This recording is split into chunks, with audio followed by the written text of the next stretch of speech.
नमस्कार, आप देख रहे हैं श्री माता वैष्णो देवी प्रेस क्लब कटरा। और मैं बात करूं तो जिस तरीके से हम आपको खबरों के साथ साथ अलग अलग डॉक्टरों से भी रूबरू करवाते हैं, और वहीं अगर आज की मैं बात करूं तो आज विशेष तौर से कटरा के श्री अंबालिका मेडिकोस जो कटरा के काउंटर नंबर 2 पर स्थित है, वहां पर 40 से विशेष रूप से अलग अलग डॉक्टर्स का विशेष कैंप जो है वो आज लगाया गया है। मेरे साथ बात करने के लिए डॉक्टर भी मौजूद है। डॉक्टर साहब, सबसे पहले तो मैं आपसे यही जानना चाहूंगा कि आज के दौर में कैंसर सबसे ज्यादा लोगों में पाया जा रहा है, क्या लक्षण है कैंसर के और इससे कैसे बचा जाएगा? कैंसर जैसे कि आप देख रहे हैं आजकल काफ़ी ज़्यादा देखने को मिल रहा है, काफ़ी लोगों में डायग्नोज भी हो रहा है। उसका एक कारण तो ये भी है कि बिकॉज हमारे पास अब बेटर फैसिलिटीज़ हैं, पब्लिक में जागरूकता काफ़ी है, सिम्टम्स के साथ लोग जल्दी डॉक्टर के पास आते हैं, जिसकी वजह से हमें एक लार्ज नंबर में कैंसर के जो अर्ली केसेस हैं वो सामने आते हैं। दूसरा, कैंसर का सिम्टम्स की अगर हम बात करें तो कैंसर शरीर के जिस हिस्से में है उसी के हिसाब से उसके सिम्टम्स भी होते हैं। अगर हम बात करें जो लोग तंबाकू गुटखा खाने वाले होते हैं या अन्य भी जिसमें अगर मुंह के कैंसर है तो मुंह में छाले होना, लंबे समय तक जो हील नहीं होना, स्तन में गांठ का होना एल्डरली एज में या इवन आज के यंग एज में भी, पॉटी में खून का आना या लंबे समय से कॉन्स्टिपेशन चलना या शरीर के किसी हिस्से में कोई गांठ हो, तो वो सब कैंसर के लक्षण हो सकते हैं। और इनके होते ही हमें तुरंत से तुरंत जितनी जल्दी हो सके एक डॉक्टर से परामर्श करना चाहिए, उनकी सलाह लेनी चाहिए कि इसके लिए आगे हम और क्या कर सकते हैं, क्या जांच कर सकते हैं, ताकि उस कैंसर को, अगर वो कैंसर है तो उसको अर्ली स्टेज में पकड़ सकें। क्योंकि जितनी अर्ली स्टेज में उसको हम पकड़ेंगे उसका ट्रीट होने के चांसेस उतने ही अच्छे रहते हैं। अगर आप डिले करते रहेंगे स्टेज बढ़ेगी, फिर उसके ट्रीटमेंट के चांसेस कम हो जाते हैं, सर्वाइवल कम हो जाता है। सो मेरा ये आग्रह रहेगा कि अगर आपको इस तरह के कोई भी लक्षण है तो डॉक्टर से मिलिए, जांच करवाइए, उसको इग्नोर मत कीजिए। बिल्कुल डॉक्टर साहब, जांच की ही मैं अगर मैं बात करूं तो आज विशेष कैंप लगाया गया है, खासतौर से 40 की अगर मैं बात करूं गुरुग्राम से, आप तो यहाँ पर आए हुए हैं जी। समय की बात करूं तो हालांकि आज पहला दिन था और कोशिश रहेगी कि आगे भी ये कैंप रहे। जरूर। पर पेशेंट्स की अगर बात करूं तो पेशेंट में फैमिली हिस्ट्री होना कैंसर में, क्या ये भी कहीं ना कहीं निकल कर सामने आता है? बिल्कुल। कुछ कैंसर है जहाँ पे फैमिली हिस्ट्री में कैंसर का होना बहुत इंपॉर्टेंट रहता है। जैसे कि अगर हम ब्रेस्ट कैंसर की बात करें, उसमें फैमिली में कैंसर का होना, कोलोन कैंसर का होना, फैमिली में यूट्रस और ओवरी कैंसर का होना, ये कहीं ना कहीं एक इंडिविजुअल में रिस्क फैक्टर बढ़ा देता है कैंसर का होने का। तो जिसमें भी परिवार में इस तरह की कोई समस्या थी उनको थोड़ा सा ज़्यादा जागरूक रहना पड़ता है, समय समय पर जांच करनी पड़ती है, उसके लिए स्क्रीनिंग प्रोटोकॉल रहते हैं, और उसी के लिए हम आज यहाँ पे हैं ताकि लोगों को जागरूक कर सकें। जो लोग गुड़गांव में या बड़े शहरों में नहीं जा सकते हैं, हम यहाँ पे कैंप कर रहे हैं ताकि हम उनकी कुछ ना कुछ मदद कर सकें। जिनको हमसे परामर्श करना है जो वहाँ पे नहीं आ सकते, तो हमारा पर्पज़ यही रहेगा कि महीने में कम से कम 1 या 2 बार हम कटरा में, हम जम्मू में भी ओपीडी कर रहे हैं। किसी को भी अगर परामर्श करना हो, कुछ भी अगर जानकारी चाहिए तो हम उपस्थित हैं उनकी सेवा के लिए। बिल्कुल डॉक्टर साहब, कैंसर की मैं बात कर रहा हूँ आपसे। आपने जिस तरीके से बताया कि परिवार में ही कहीं ना कहीं कैंसर एक दूसरे को फैल रहा है आज के दौर में, प्राथमिक उपचार की बात की जाए, जैसे आपने बताया कि 40 में हर कोई नहीं पहुंच पा रहा, दूर है, कटरा के साथ लगते गांव, जो आज कई सारे पेशेंट्स हमने देखा आपके पास आए भी हैं, और उम्मीद है और भी थोड़े दिनों में जब आप कैंप और लगाएंगे तो लोग तो आएंगे। पर लक्षण पाने के बाद सिम्टम्स की भी मैंने बात की, पर क्या कैंसर का परमानेंट इलाज है? 4th स्टेज की अगर मैं बात करूं तो ज़्यादातर कैंसर जो है वो 4th स्टेज में पाया जाता है और पेशेंट सर्वाइव बहुत कम कर पाते हैं। इसमें मैं आपसे पूरी तरह सहमत नहीं हूँ कि कैंसर 4th स्टेज में पाया जाता है। कुछ कैंसर हैं जो एडवांस स्टेज में भी क्योरेबल रहते हैं। अभी हम एक कैंसर को पकड़ के सभी उनका जो सर्वाइवल रेट है या क्योर रेट है सब में नहीं डाल सकते।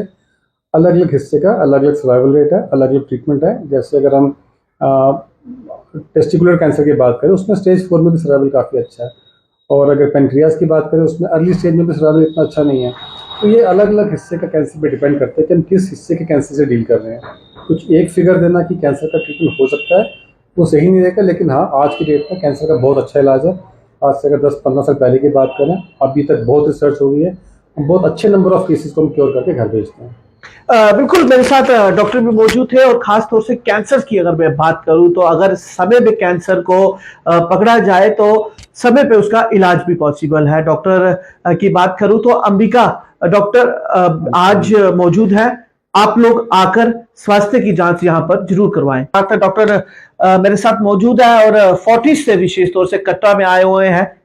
बालिका मेडिकोस जो कटरा के काउंटर नंबर 2 होटल विराट में है, वहां पर आज विशेष कैंप लगाया गया था। डॉक्टर साहब, शुरुआत आपसे ही करेंगे और खास तौर से मैंने जहां तक पढ़ा था कि आप लिवर ट्रांसप्लांट को लेकर विशेष जी नमस्कार कटरा वासियों, मेरा नाम डॉक्टर विकास सैनी है। मैं लिवर ट्रांसप्लांट सर्जन हूँ। मैं फोर्टिस हॉस्पिटल गुड़गांव के अंदर काम करता हूँ।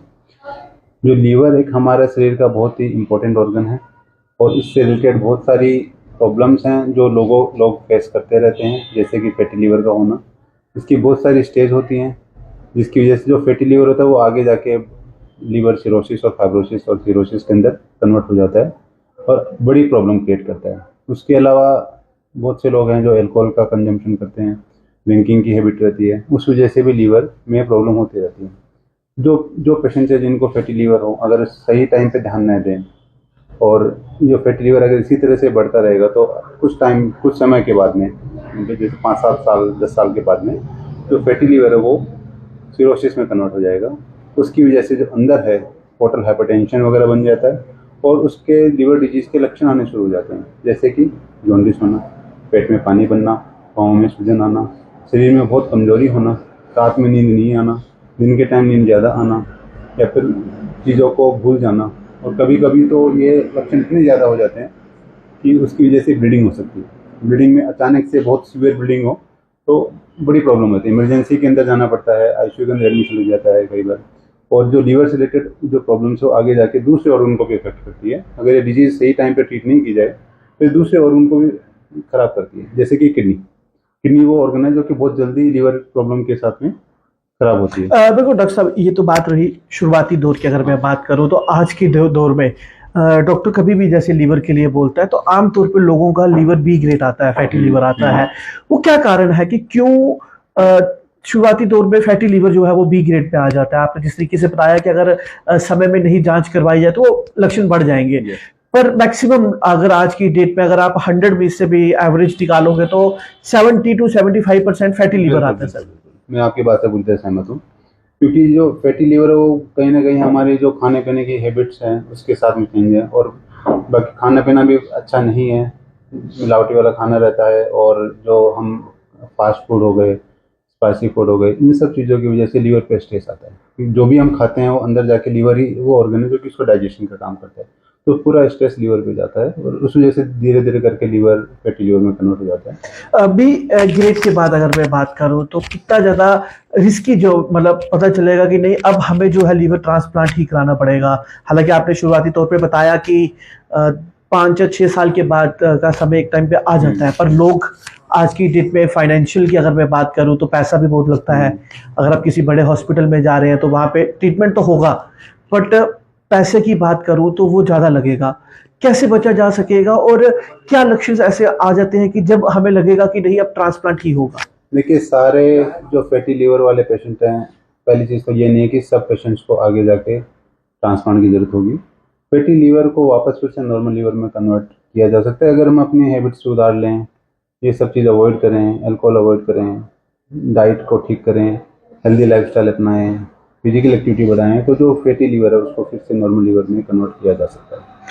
और ट्रांसप्लांट की अगर मैं बात करूं तो क्या जरिए रहेगा ट्रांसप्लांट का और किस तरीके से ट्रांसप्लांट किया जाता है? देखो, जो पेशेंट है जिनका लीवर सिरोसिस हो गया और जिनको उसकी वजह से बड़ी प्रॉब्लम हो रही है, उन पेशेंट्स को हम ट्रांसप्लांट ऑफर करते हैं। ट्रांसप्लांट के अंदर जो अंदर का खराब जो डैमेज लीवर है, एक ऑपरेशन के द्वारा उस लीवर को निकाल लिया जाता है।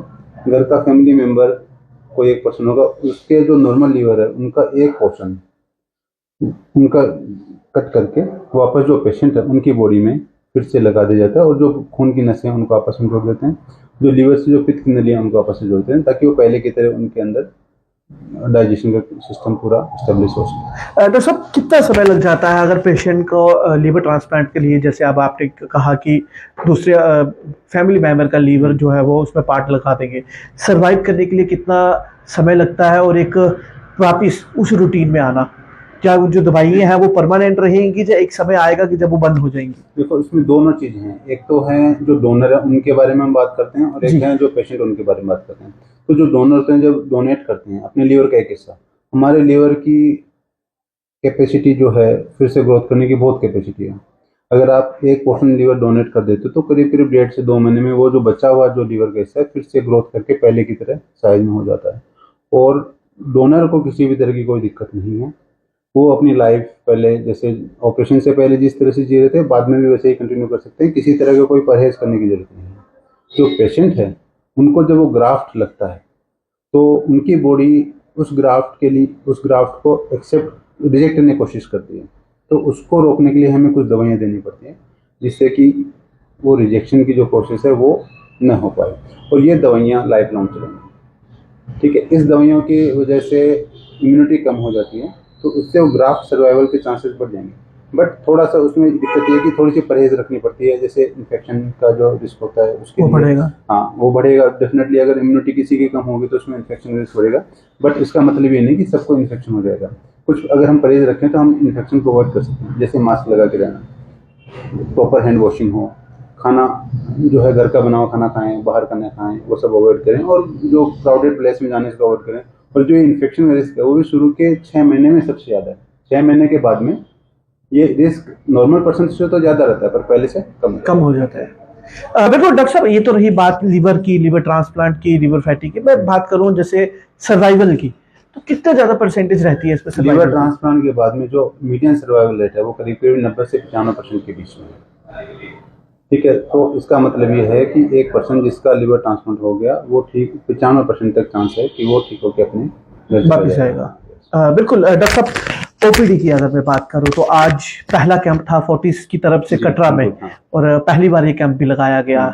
क्या जम्मू में भी ओपीडी है, और खासतौर से कटरा में आज पहला कैंप था, तो लोगों ने वीडियोस तो देख ली होंगी, पर आने वाले समय में क्या कैंप को एक्सटेंड किया जाएगा? बिल्कुल हम कंटिन्यू करेंगे। हम यहाँ पे एवरी मंथ यहाँ पे आएंगे, और उसके अंदर जो कटरा के लोगों के लिए हेल्थ फैसिलिटी के लिए बिल्कुल यहाँ पे है, हर महीने के महीने हम यहाँ पे आके अपनी ओपीडी सर्विस प्रोवाइड करेंगे। बिल्कुल। मेरे साथ लीवर ट्रांसप्लांट विशेषज्ञ डॉक्टर भी थे, और मैं आपको यह बता दूं कि अगर आपको लीवर से रिलेटेड कोई भी परेशानी हो रही है तो आप कटरा के श्री अंबालिका मेडिकोस, जो कटरा के काउंटर नंबर 2 पर है, वहां पर आकर अपनी जांच आज के दिन तो करवा सकते हैं। यदि आप आज नहीं भी आए तो आप दुकान पे मेडिकल के कॉन्टेक्ट नंबर पर जाकर कॉन्टेक्ट कर सकते हैं। और मैं आपको यह बता दूं तो फोर्टिस अस्पताल के द्वारा अब महीने में 2 से 3 ओपीडी कटरा में भी लगाई जाएंगी। अपने सहयोगी मानिश किराना के साथ शुभम शर्मा।